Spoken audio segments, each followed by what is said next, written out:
Sesungguhnya, awal agama itu adalah ma'rifatullah.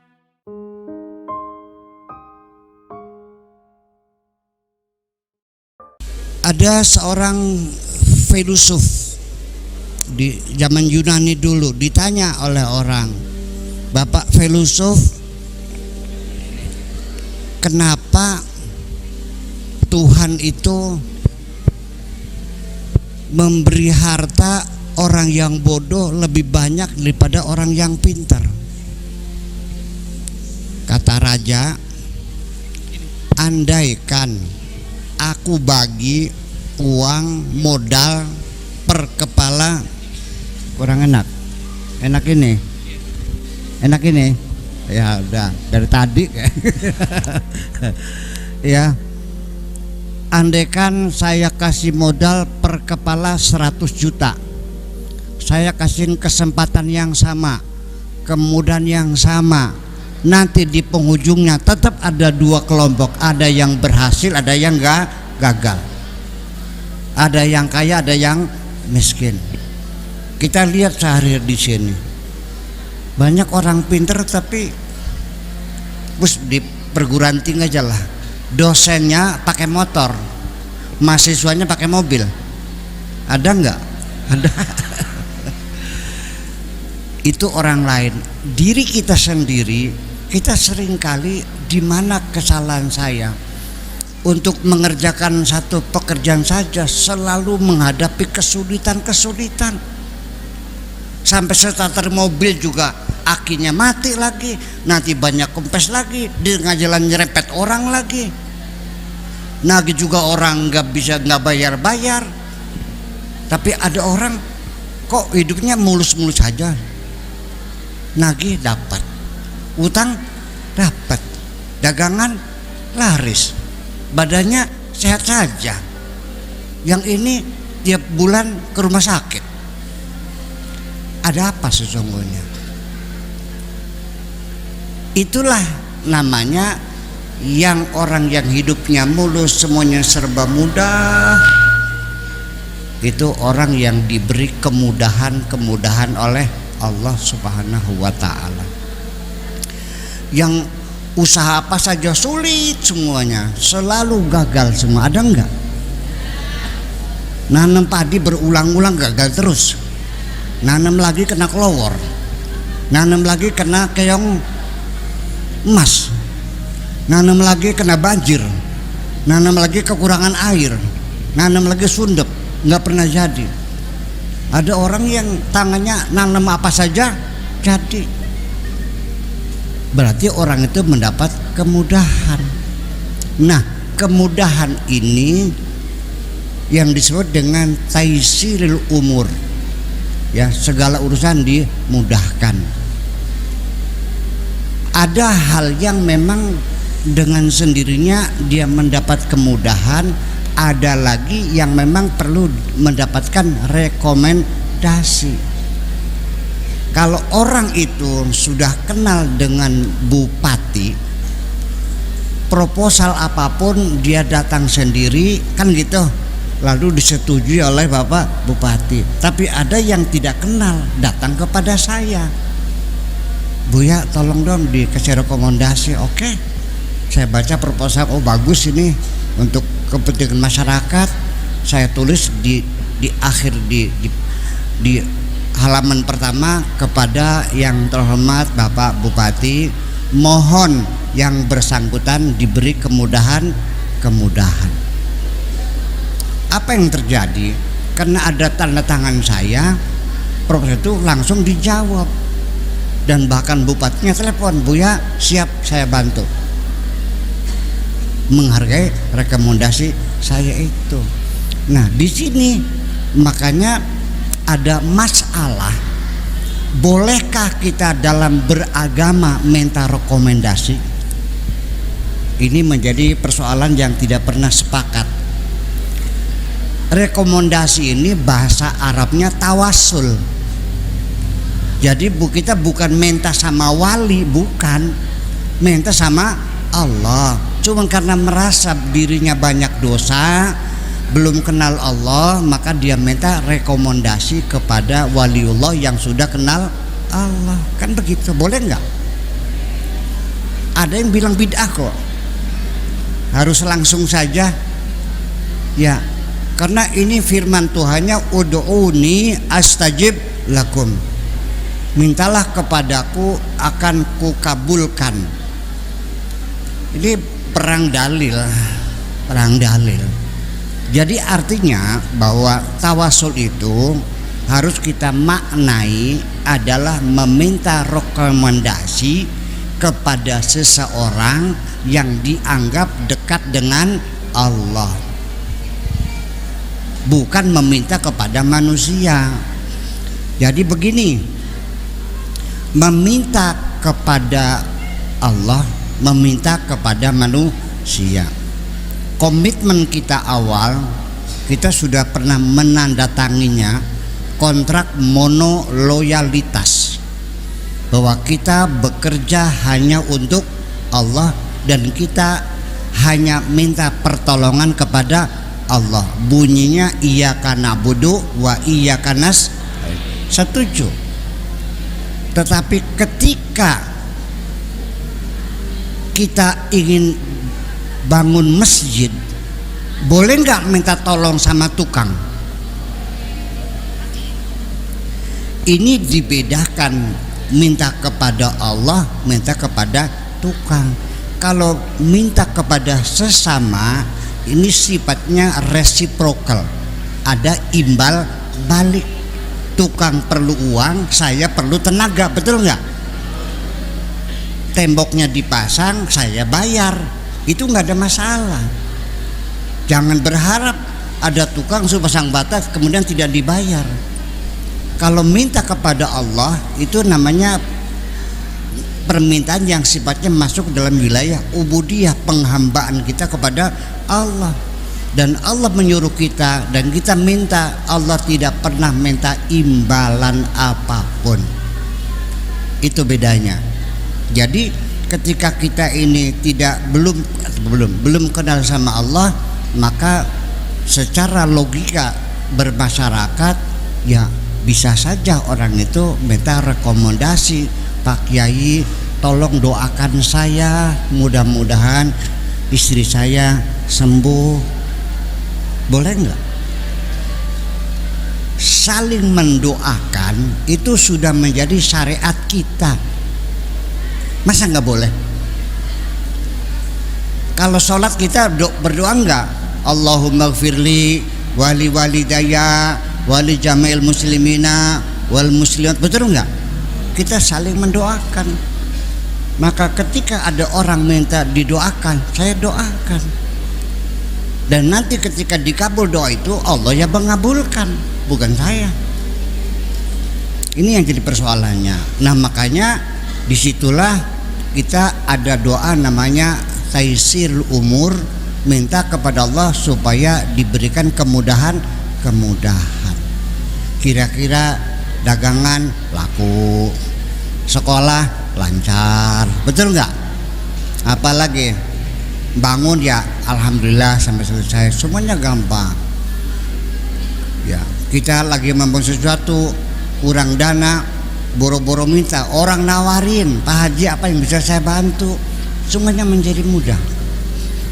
Pertanyaan saya, kepengen nggak di dunia dapat kemudahan? Bener pengen? Kira-kira mudah semua gitu. Nah, kalau memang iya kita ingin diberikan kemudahan oleh Allah, ada petunjuk dari Allah Subhanahu wa taala. Dari satu peristiwa Nabi Musa alaihi salam ketika melewati Gunung Tursina dengan keluarganya, di malam hari dia melihat di atas gunung itu ada cahaya, diduga api.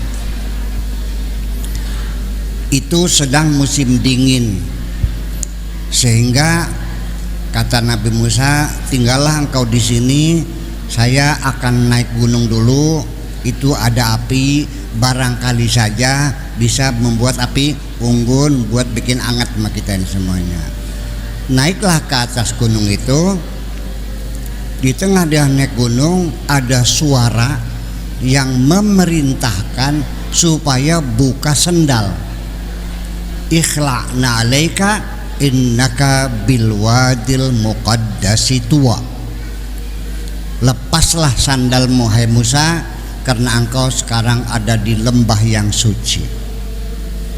Disitulah ceritanya, makanya Nabi Musa itu terkenal dengan ayat wa kallamallahu Musa takliman. Disitulah seorang manusia bisa berdialog dengan Tuhannya itu.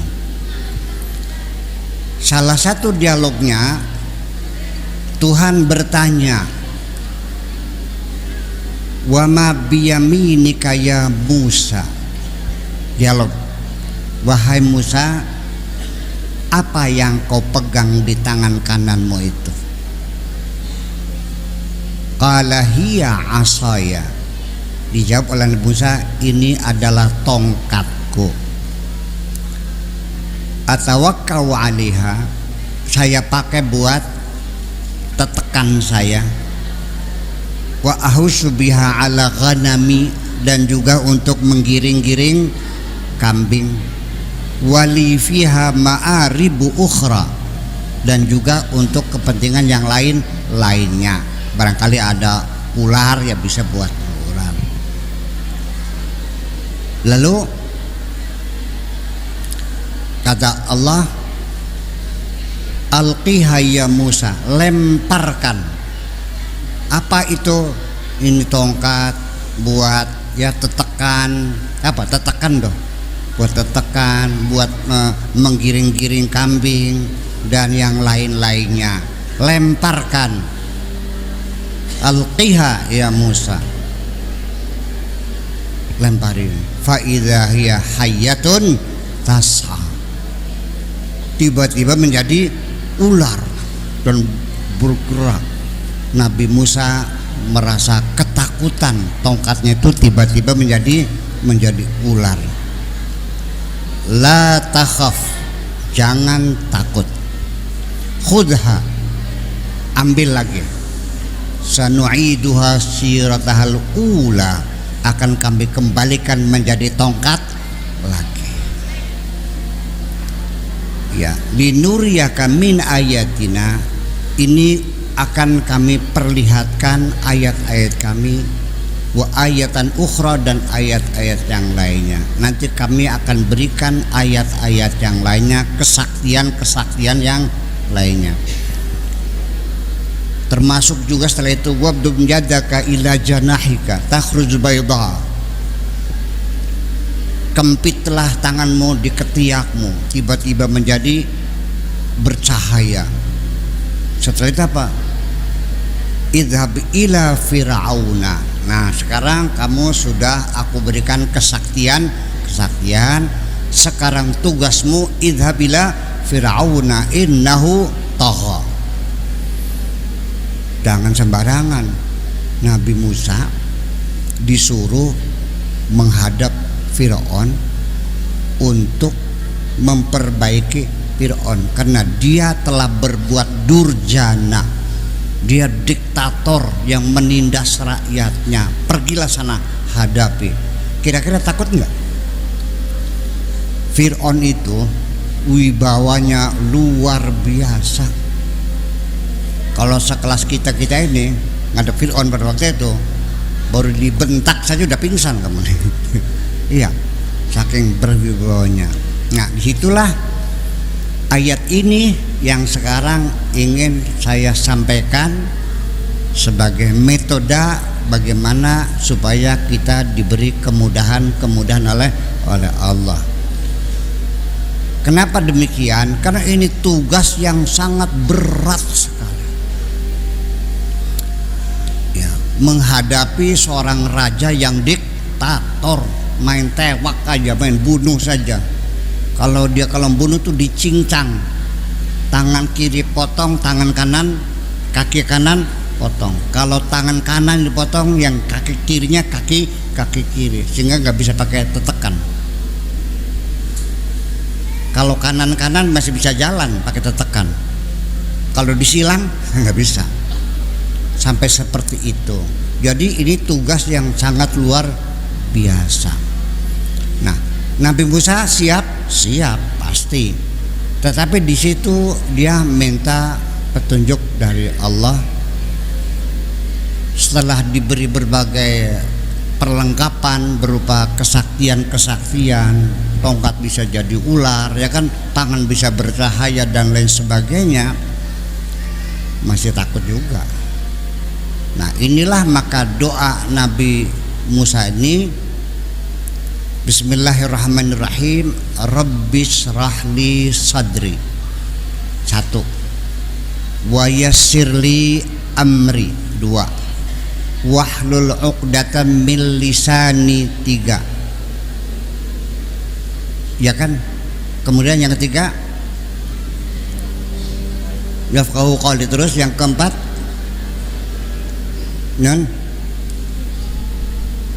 minta diberi pendamping, pendukung,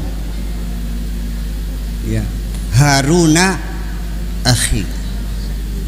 Iya, waj'alli waziran min ahli. Haruna akhi, berilah aku pendukung saudaraku, namanya Harun. Ini 4 ini malam ini ingin saya sampaikan sebagai ayat-ayat motivasi. Kenapa saya lebih banyak melihat motivasi?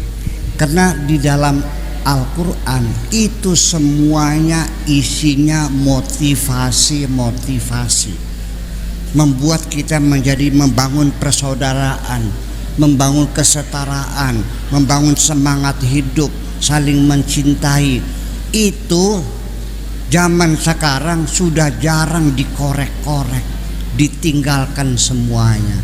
Inna qaumi takhadu hadzal qur'ana mahjura. Mereka sudah meninggalkan Al-Quran ini. Sebetulnya bukan meninggalkan seluruhnya, tapi salah orientasi. Yang dikorek-korek hanya masalah halal dan haram. Sehingga kalau kita bicaranya halal dan haram, ujung-ujungnya bertengkar. Betul nggak? Jadi malam ini saya tidak bicara halal haram. Ini motivasinya apa? Doa Nabi Musa apa? Pertama, Rabbis rahli sadri. Ya Allah, lapangkanlah dadaku. Wa yassirli amri, dan mudahkanlah urusanku. Wahlul 'uqdatam min lisani, lepaskanlah kekakuan lidahku. Yafqahu qauli, supaya mereka paham akan ucapanku. Waj'alli waziran, berlaku dukungan min ahli, dari keluargaku. Haruna akhi, dia adalah saudaraku, namanya Harun. 4 ini berarti 1, kelapangan dada. Kalau kita ingin berhasil mencapaikan tujuan sesuatu, punya keinginan, pertama bekalilah dirimu dengan lapang dada. Maksudnya lapang dada itu jangan sempit. Bukan dadanya diperlebar seperti lapangan, tidak. Dada kita tidak bisa dilapangkan. Bisa dilapangkan, bukan dadanya, tetapi isi dada ini, yaitu hati kita, rasa kita, jiwa kita, angan-angan kita, imajinasi kita, pemikiran kita, ideologi kita. Semuanya harus lapang dada. Dengan apa lapang dada itu? Dengan pengetahuan, dengan pengalaman, dengan berjiwa besar. Jangan selalu menuntut orang lain untuk menghormati diri kita. Jangan selalu menuntut orang harus setuju dengan kita. Lapang dada itu, kalau ada orang memusuhi kita, ya kita jangan marah dong. Kalau ada orang yang kreditkan kita nggak usah marah. Orang tidak mau membantu kita, jangan kecewa. Berjiwa besar, wawasannya luas dengan ilmu pengetahuan dan pengalaman panjang. Kita tahu medan perjuangan kita, tahu medan bermasalahnya apa, bahkan kita bisa mengkalkulasikan, bahkan sampai kita mampu mempersiapkan langkah-langkah alternatif antisipasif terhadap kemungkinan kesulitan apa yang bakal terjadi, bukan hanya nyelonong begitu saja. Jadi Rabbi shrah li sadri itu dada kita dilapangkan, maka menghadapi tugas besar nggak mungkin dengan kebodohanmu, tidak mungkin dengan kepolosanmu tanpa pengalaman dan sebagainya.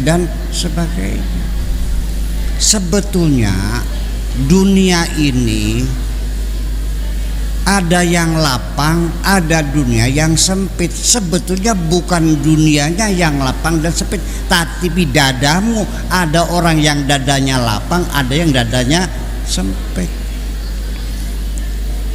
Kalau orang bodoh, sekolah juga enggak, buta huruf, dunia ini luas atau sempit? Dunia ini terang apa gelap gulita? Gelap gulita. Ya iya. Jadi siapapun untuk menghadapi kehidupan, tidak mesti harus menghadapi seorang raja diktator, menghadapi kehidupan. Ini kehidupan kita. Nabi Musa suruh menghadap Firaun. Kita menghadapi kehidupan. Mana yang lebih menakutkan? Kehidupan. Menghadapi kematian takut enggak? Menghadapi kehidupan lebih mengerikan. Kehidupan lebih mengerikan daripada kematian kok, yang sudah nyata. Itu satu. Jadi kita banyak pengalaman, banyak pergaulan, banyak wawasan, keilmuan dan sebagainya. Rabbi shrah li sadri wa yassir li amri, dan minta kepada Allah supaya diberikan kemudahan. Sebagai catatan bagi kita bahwa minta diberi kemudahan itu legal, dibenarkan, karena petunjuknya ada dalam Al-Quran. Doa-doa kita di sini ada mayassir umurana fa inna tasyira kulli asir alaika yassir, gitu. Pernah ada gitu? Iya, jadi doa diberi kemudahan itu adalah merupakan doa yang sah, ada dasarnya, ada petunjuknya. Akan tetapi bagi saya sendiri, saya merasa malu kepada Allah kalau saya minta dimudahkan urusan saya. Pertama, karena saya meyakini Tuhan saya tidak mungkin akan menyuruh saya mengerjakan yang sulit-sulit. Pasti yang Allah berikan kepada saya adalah yang mudah-mudah,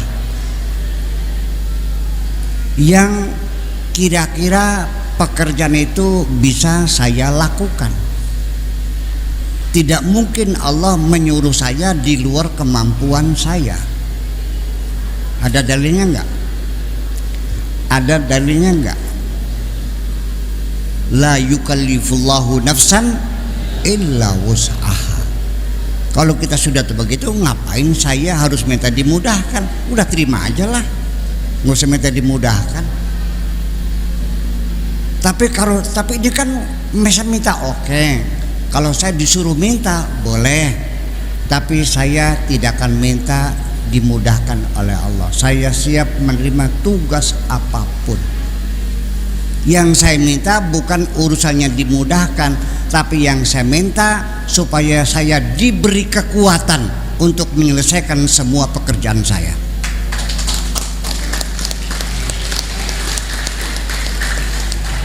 Jadi saya bukan lagi sombong di atas Nabi Musa, enggak ya? Enggak.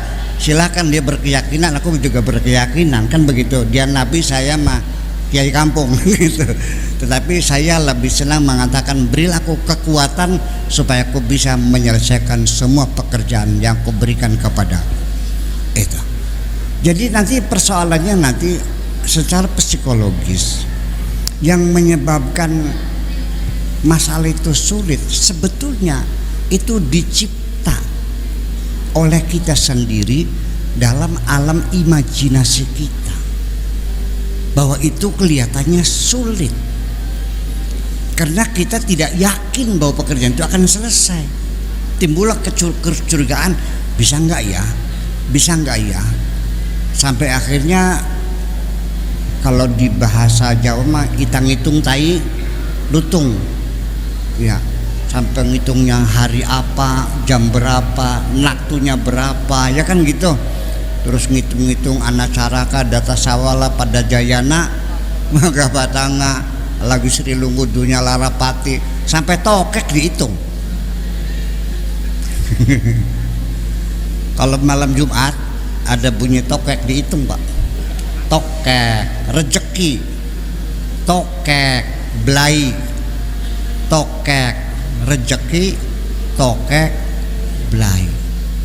Saya ingin menyampaikan, mangga kalau menghitung bunyi tokek mangga. Caranya begini, tokek rejeki, tokek rejeki, tokek rejeki, tokek rejeki. Akhirnya dapat rejeki. Iya, maksud saya jangan ada keraguan sedikit pun dalam menghadapi apapun. Sebabnya engkau kecil hati karena engkau mengandalkan kekuatan yang ada pada dirimu. Betul nggak? Lu ngitung duit gue berapa, sekolah gue sampai apa, babe gue jadi apa. Itu yang menyebabkan hati menjadi kecil. Belum acan pekerjaan kau kerjakan, engkau sudah mencurigainya tidak mampu, maka akhirnya menjadi sulit. Makanya wa idza azamta fatawakkal Allah, serahkan semuanya kepada Allah.